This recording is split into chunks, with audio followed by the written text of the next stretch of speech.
AIIMS की एक study आई है जिसमें कहा गया है कि अगर बच्चे को आप डायपर पहनाते हैं, आपका बच्चा डायपर पहनता है तो उसको यूरिनरी ट्रैक्ट इन्फेक्शन की संभावना काफ़ी बढ़ जाती है।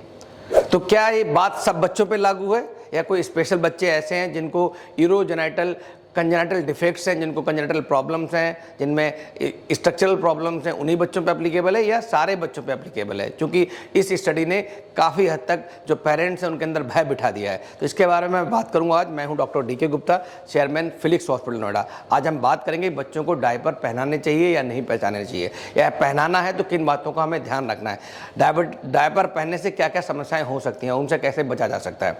पहली बात करते हैं कि डायपर पहनाना जरूरी है या नहीं है।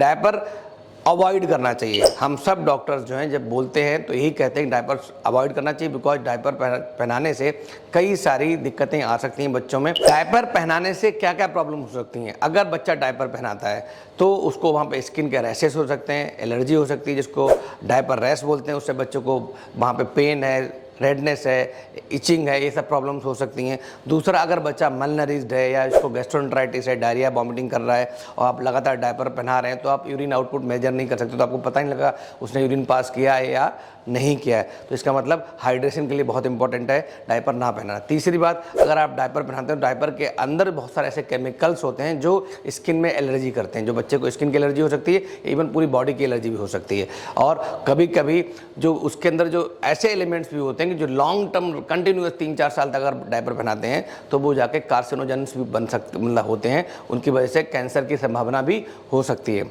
एक सबसे महत्वपूर्ण जो इसका इम्प्लीकेशन है वो है कि डायपर पहनने से यूरिन के इन्फेक्शन बढ़ सकते हैं, बिकॉज जब डायपर पहनाते हैं तो उसकी वजह से जो वहाँ पे यूरिन सोक हो जाती है और वो कभी कभी जो मल और यूरिन मिक्स होने की वजह से यूरिनरी ट्रैक्ट में यूरिन के जो बैक्टीरिया होते हैं, जो मल के बैक्टीरिया होते हैं, वो यूरिन ट्रैक्ट के अंदर चले जाते हैं, जिसकी वजह से यूरिन ट्रैक्ट इन्फेक्शन, जिसमें से सिस्टाइटिस, ब्लैडर का इन्फेक्शन, यूरेटर मतलब जो यूरेटर नली होती है जिससे यूरिन पास होता है किडनी से, उसका इन्फेक्शन हो सकता है। और कभी कभी पाइलोनेफ्राइटिस, किडनी का भी इन्फेक्शन हो सकता है। और कभी कभी यूरोसेप्सिस मतलब फुल ब्लेन बॉडी में सेप्सिस जैसे सीरियस इन्फेक्शन भी हो सकते हैं।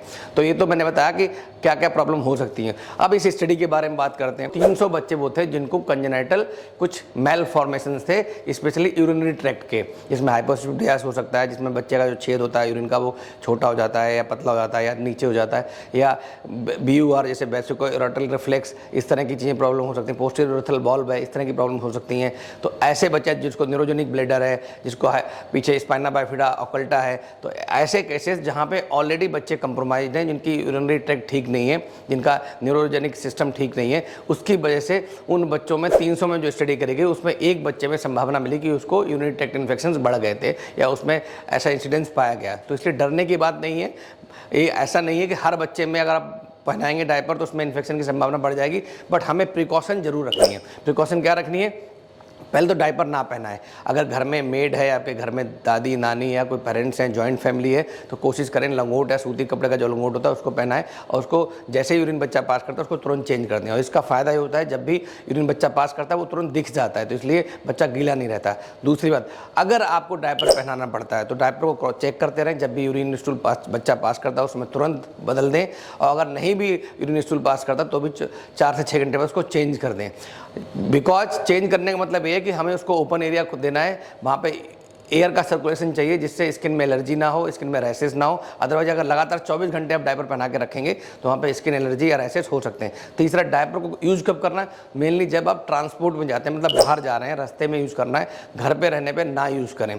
और अगर बच्चे को डायपर आप पहना रहे हैं और कोई ऐसे सिम्टम्स हैं, मतलब उसको बुखार आ रहा है, बच्चा दूध नहीं पी रहा है, सुस्त हो रहा है, बहुत इरिटेबल हो रहा है, क्राई कर रहा है, रो रहा है, या यूरिन पास करते समय रो रहा है, या जलन हो रही है यूरिन पास करते समय, या रेड कलर की या कोको कोला कलर की यूरिन आ रही है, या यूरिन बार बार आ रहा है, या आंखों के आसपास पफीनेस या स्वेलिंग आ रही है, फेस पे स्वेलिंग आ रही है, बैक पे स्वेलिंग आ रही है, या एंकल्स या फुट पे स्वेलिंग आ रही है, तो ये सिम्टम्स हो सकते हैं किडनी इन्वॉल्वमेंट के।